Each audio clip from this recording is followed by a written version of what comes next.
Hello students, welcome to online class of zoology. Today we'll start third paper of BSc second year, that is immunology, microbiology and biotechnology. Let's start unit first, that is based on immunity. What is immune system? प्रतिरोधक तंत्र क्या है? किसी भी बीमारी या बीमारी फैलाने वाले कारक यानी डिजीज प्रोड्यूसिंग एजेंट को पहचानना तथा उसको नष्ट करना। उसके लिए हमारी बॉडी में एक सिस्टम पाया जाता है जिसको प्रतिरोधक तंत्र कहा जाता है। इम्यूनिटी शब्द लैटिन टर्म इम्यूनिस से बना है जिसका मतलब है एग्जेम्प्ट यानी जो भी बाहर से आने वाले कारक है उससे बॉडी की सुरक्षा। इम्यूनिटी दो प्रकार की होती है, जन्मजात तथा एडेप्टिव। जन्मजात यानी इन्नेट इम्यूनिटी जो कि जन्म से ही हमारे अंदर पाई जाती है। एडेप्टिव इम्यूनिटी कोई भी इंडिविजुअल अपने लाइफ टाइम में अचीव करता है, एक्वायर करता है। यह दो प्रकार की होती है, नेचुरल तथा आर्टिफिशियल। नेचुरल इम्यूनिटी भी दो प्रकार की होती है, निष्क्रिय तथा सक्रिय। निष्क्रिय नेचुरल इम्यूनिटी मैटरनल इम्यूनिटी के नाम से भी जानी जाती है जो कि मदर से न्यूबॉर्न या फीटस में जाती है। एक्टिव इम्यूनिटी इन्फेक्शन से हमें मिलती है, किसी भी प्रकार का जब इन्फेक्शन हो जाता है तो उससे हमें जो इम्यूनिटी मिलती है वह नेचुरल एक्टिव इम्यूनिटी कहलाती है। कृत्रिम इम्यूनिटी भी दो प्रकार की होती है, पैसिव तथा active. Passive immunity antibody transfer से हमें मिलती है जबकि एक्टिव इम्यूनिटी इम्यूनाइजेशन या वैक्सीनेशन से हमें प्राप्त होती है। Life is a threat from everything in nature. Nature में कई प्रकार के ऐसे एजेंट्स हैं जिनसे हमें बीमारी आ सकती है, बीमार हम हो सकते हैं। वह virus, toxins, carcinogen, fungus, pollution, bacteria, germs या पैरासाइट्स के रूप में हो सकते हैं।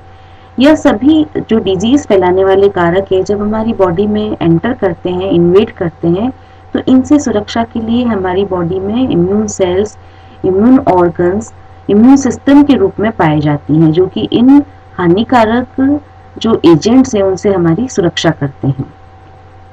ऑर्गन्स ऑफ इम्यून सिस्टम दो प्रकार के होते हैं, प्राइमरी लिम्फोइड ऑर्गन और सेकेंडरी लिम्फोइड ऑर्गन।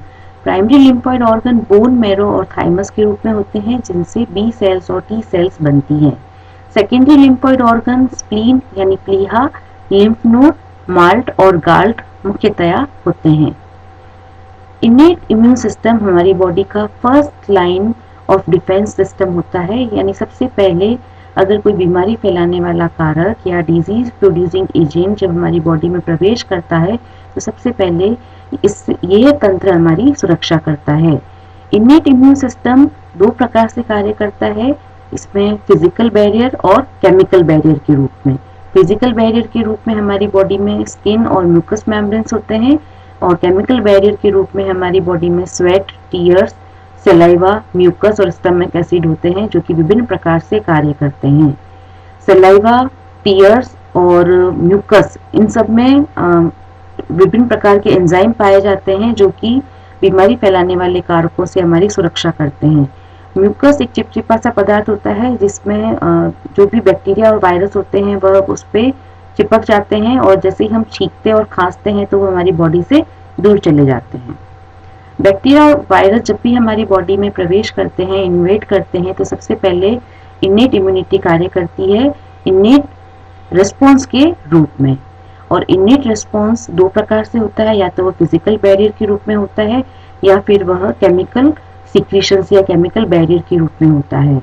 अगर ये बैरियर भी बैक्टीरिया और वायरस पार कर लेते हैं तो एक्वायर्ड रिस्पॉन्स स्टार्ट होता है और यह रिस्पॉन्स भी दो प्रकार का होता है, या तो वो सेलुलर रिस्पॉन्स के रूप में होता है या ह्यूमरल रिस्पॉन्स के रूप में होता है।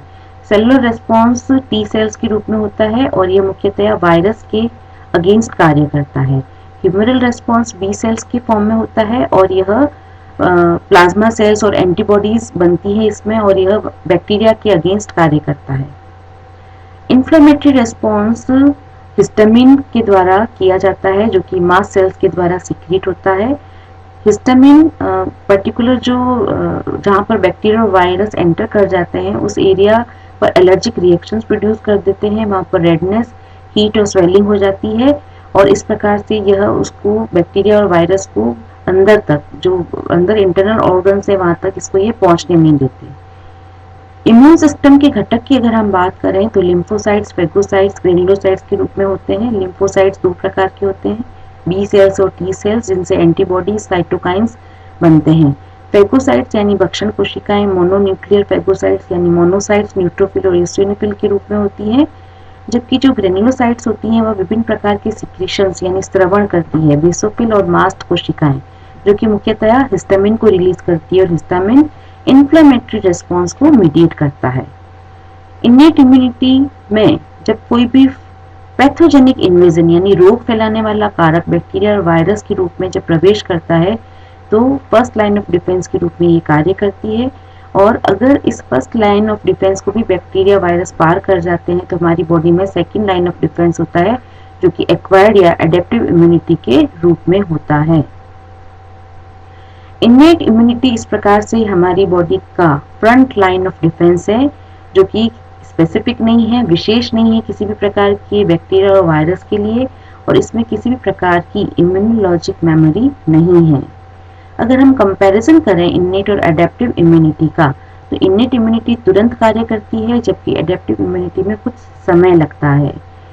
इन्नेट इम्यूनिटी किसी भी प्रकार के एंटीजन के लिए स्पेसिफिक नहीं होती है, जबकि एडेप्टिव इम्यूनिटी स्पेसिफिक होती है। इन्नेट इम्यूनिटी की कोई मेमोरी नहीं होती, जबकि एडेप्टिव इम्यूनिटी की मेमोरी होती है। सेल्स ऑफ इम्यून सिस्टम मुख्यतया WBC के टाइप्स ही हैं। आपने पिछली क्लासेस में पढ़े होंगे WBC के टाइप्स, ग्रेनुलोसाइट्स, ए ग्रेनुलोसाइट्स, तो उसी में जो लिम्फोसाइट्स, मोनोसाइट्स और ग्रेनुलोसाइट्स में इओसिनोफिल, बेसोफिल, न्यूट्रोफिल्स इत्यादि होते हैं, जो कि हमारी इम्यून सिस्टम के मुख्य सेल्स हैं।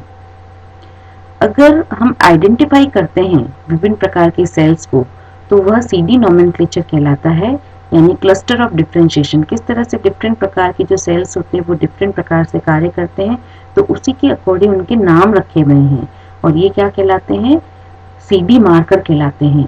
300 से भी ज्यादा CD मार्कर पहचाने जा चुके हैं, जैसे T सेल्स में CD4 और CD8 है, B सेल्स, NK सेल्स यानी natural killer cells, monocytes, macrophages इत्यादि।